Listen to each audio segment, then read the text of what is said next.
देखो बेटा, आज हम सब्जेक्ट साइंस क्लास 8 में बेटा एक अच्छा टॉपिक पढ़ने जा रहे हैं। टॉपिक है फ्लोरा एंड फाना। क्या है? फ्लोरा एंड फाना।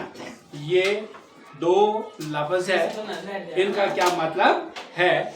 इनका बहुत बड़ा मतलब है। फ्लोरा हमें मामूली दिखता है, एक छोटा वर्ड, लेकिन इसमें बहुत बड़ा इल्म भरा हुआ है।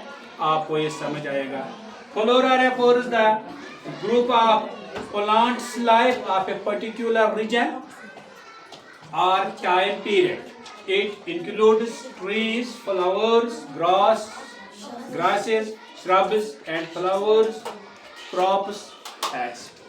देखो बेटा, ये जो फ्लोरा है ये बहुत माने खेज लफ्ज है। इसमें बहुत सारा कुछ हमें मालूम पड़ता है जो प्लांट्स की जिंदगी के बारे में एक खास पर्टिकुलर रीजन, एक खास इलाके के बारे में, वहाँ के फॉरेस्टों के बारे में, प्लांटों के बारे में, क्रॉप्स के बारे में पता चलता है कि इनकी एज कितनी होती है, इनकी लाइफ स्पैन क्या होती है, उनके बारे में हमें पता चलता है। उसको बोलते हैं फ्लोरा। क्या बोलते हैं बेटा? फ्लोरा। फिर दूसरी टर्म यहाँ है फाना। क्या है? फाना। फ्लोरा याद रखो, जो प्लांट्स और ट्रीज के बारे में हमें बताता है, चाहे इसमें छोटे से छोटा ट्री आए या बड़ा से बड़ा ट्री या पौधा आए। इसी तरह यहाँ फाना। क्या बेटा? फाना। फाना refers the animals life of a particular region or time period. It includes mammals, birds, reptiles, amphibians, insects and fishes. ये जो फाना है ये एनिमल्स के जिंदगी के बारे में हमें, किसी खास रीजन के एनिमल की जिंदगी के बारे में हमें बताता है। इसमें शामिल है मैमल्स वो जो दूध देने वाले होते हैं। बर्ड्स भी आपको मालूम ही है, रेप्टाइल्स भी आपको मालूम है, एम्फीबियंस भी, इंसेक्ट्स भी एंड फिशेस भी, ये सब आपको मालूम है। अब इम्पोर्टेंस इनकी क्या है, अहमियत इनकी क्या है, इनके बारे में हम इतना पढ़ते हैं, इतना जानते हैं, क्यों जानते हैं, इनसे क्या फायदा हमें है, इनसे क्या फायदा हमें है। देखो बेटा, the following points understanding us the flora and फाना लाइक एज। ये जो नीचे हम कुछ बातें लिखते हैं, इनसे हमें अहमियत का अंदाजा लगता है फ्लोरा और फाना का। मसलन appreciate biodiversity,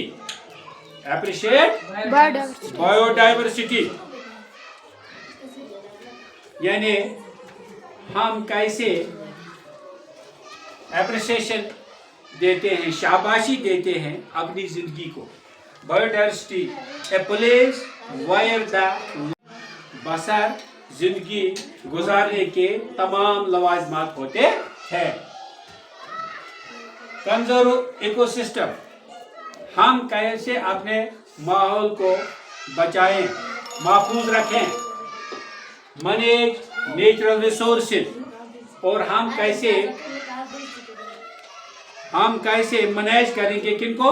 नेचुरल रिसोर्स को। स्टडी इकोलॉजिकल रिलेशनशिप, और हम अपने माहौल के बारे में कैसे जान सकें, कैसे पढ़ें, कैसे उसको तहफ़्फ़ुज़ दें। Commonly flora and fauna interact and depends on each other, forming complex ecosystems that support life on Earth. आमतौर आप ये समझो, जो फाना एंड फ्लोरा है ये आपस में एक दूसरे के साथ जुड़े हुए हैं। ये एक माहौल, एक इकोसिस्टम बनाते हैं जो हमारी जिंदगी के लिए बहुत जरूरी है। अगर ये दोनों आपस में एक दूसरे के साथ तालमेल में नहीं रहेंगे, हमारी जिंदगी बहुत मुश्किल हो जाए। इसके साथ पहले मैं बेटा आपको फिर बताऊंगा, रोज मैं बताता हूं आपको कि आंगन सर चैनल को सब्सक्राइब, लाइक और शेयर और कमेंट्स भी क्या करो और दूसरों तक पहुंचाया करो और इसको बार बार घर में सुना करो इन लेक्चरों को, क्योंकि घर में ज्यादा समझ आता है। तो सम मोर एक्सप्लेनेशंस रिगार्डिंग फ्लोरा एंड फाना। अब कुछ एक्सप्लेनेशन मैं आपको दूंगा किसके बारे में, फ्लोरा और फाना के बारे में। फिर flora provides us oxygen, food, shelter and habitat from animals, e.g. forests, grasslands, deserts and more. Types trees, shrubs, herbs, climbers and many more. ये जो फ्लोरा है ये हमें ऑक्सीजन भी फराहम करता है, शेल्टर भी, फूड भी और रहने की जगह भी। बेटा आप देखो, आप किसी पराई जगह जाओगे किसी काम के लिए, वहां आप पहले करते कोशिश कि मुझे कमरा बनना चाहिए। कमरा किस लिए? ताकि आपको वहां रहना है। इसी तरह ये जो ट्रीज है ये बाकी जानवरों को शेल्टर देते हैं। अब सेकंड वर्ड देखो बेटा, फाना। क्या है? फाना।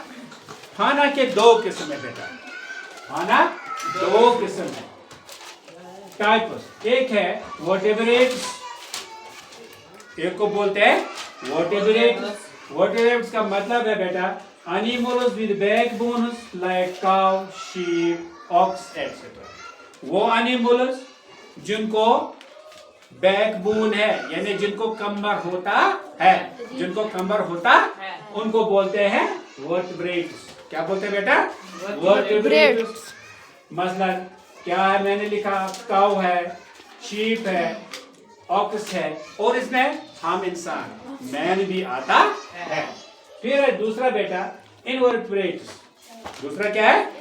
इनवर्टेब्रेट्स, एनिमल्स विदाउट बैकबोन्स, वो जिनको कमर की हड्डी नहीं है। मसलन स्नेक्स है, उनको कमर नहीं है, फिश है, अर्थवर्म एटसेट्रा। इंपॉर्टेंस, अब हम देखेंगे बेटा इनकी इंपॉर्टेंस क्या है। इनकी इंपॉर्टेंस क्या है, ये इतने क्यों जरूरी, उनका फायदा क्या है। ये मेंटेन इकोसिस्टम बैलेंस, ये हमारे माहौल को बैलेंस रखते हैं। पॉलिनेशन होती है इसमें, एंड सीड डिस्पर्सल एटसेट्रा, यानी बीज का फैलाव इनसे होता है। पॉलिनेशन हो गए, बीज बनने का अमल इनसे होता है। अब example, wild life, domestic animals, insects etcetera. Interaction, अब इनको आपसी ताल्लुक कैसे होता है। मसलन सिम्बायोटिक रिलेशनशिप, अलामती ताल्लुक, यानी इनको एक दूसरे के साथ ताल्लुक क्या है। मैं कहाँ का रहने वाला हूँ? खुमरियाल का। आप कहाँ के हैं? गागल के। आपका और मेरा रिश्ता बेटा क्या है? Student and teacher. जब डिपार्टमेंट ऑफ एजुकेशन में मैं हूँ तो मेरा ताल्लुक जम्मू कश्मीर के तमाम बच्चों के साथ है। वो मुझसे फायदा उठाते हैं, मैं उनसे फायदा उठाता हूँ। ये हो गया, इसको बोलते हैं सिम्बायोटिक रिलेशनशिप। क्या बोलते हैं? Symbiotic relation. फिर है इसमें बेटा म्यूचुअलिज्म। क्या है? म्यूचुअलिज्म, आपस में आपसी ताल्लुकात। क्या है बेटा? आपसी ताल्लुकात। मसलन आपसी ताल्लुकात में एक को फायदा है, किसी को न फायदा है न नुकसान है। मसलन मैं बताऊंगा एग्जांपल आपको, शहद की मक्खी फूल पर बैठती है तो उसको रस चूस लेती है, फिर दूसरे पर जाती है, उसको भी नुकसान नहीं पहुंचता है, इसको भी नुकसान नहीं पहुंचता है। उसको बोलते हैं म्यूचुअलिज्म। फिर है कम्युनलिज्म, जिसको एक तरफा फायदा, जिससे कोई फायदा उठाए फिर भाग जाए। मसलन किसी ट्री पर कौवा बैठता है, चिड़िया बैठता है वहाँ वो अपना क्या घोंसला बनाता वहाँ रहता है। अब चिड़िया को फायदा है या नुकसान? चिड़िया को फायदा है। चिड़िया को फायदा है। दर्द को क्या है? नुकसान। कुछ नहीं, ना नुकसान न फायदा, उसको बोलते हैं कम्युनिज्म। फिर है पैरासाइटिज्म। क्या है बेटा? पैरासाइटिज्म। पैरासाइटिज्म का मतलब है एक से फायदा दूसरे से नुकसान, एक से फायदा है और दूसरे से नुकसान पहुंचता। मसलन एक ताजी मिसाल में आपको बताऊंगा, ये जो हमें जूं होती है, ये जूं जब सर में होती है, क्या होती है? सर में होती है, इंसान को नुकसान है या फायदा? यानी ये जूं खून चूसते है, किसकी चूसते है? इंसान की। इंसान इसका क्या खाता है? कुछ नहीं। हाँ, कुछ नहीं। इसलिए नुकसान किसको है? इंसान को। वो जूं को खत्म करने की कोशिश करता है, इसको बोलते हैं पैरासाइटिज्म। बात आई समझ? फिर है बेटा food chain and webs. Energy transfer between, ये फूड चेन में भी हमें फायदा देता है, ताकत ट्रांसफर होता है ऑर्गेनिज्म में। फिर है इकोसिस्टम सर्विसेज। माहौल को हमें माहौल को ये साफ कैसे रखते हैं? Support human wellbeing. ये हमें इंसानों की खुशहाली के लिए काम करते हैं।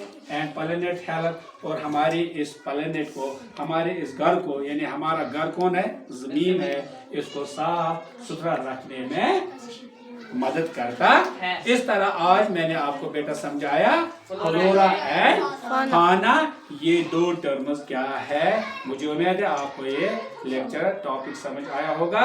इसी के साथ मैं आपसे रुखसत लेता हूँ। खुदा हाफिज। और घर जाके फिर वीडियो को मुताला करना, फिर स्टडी करना।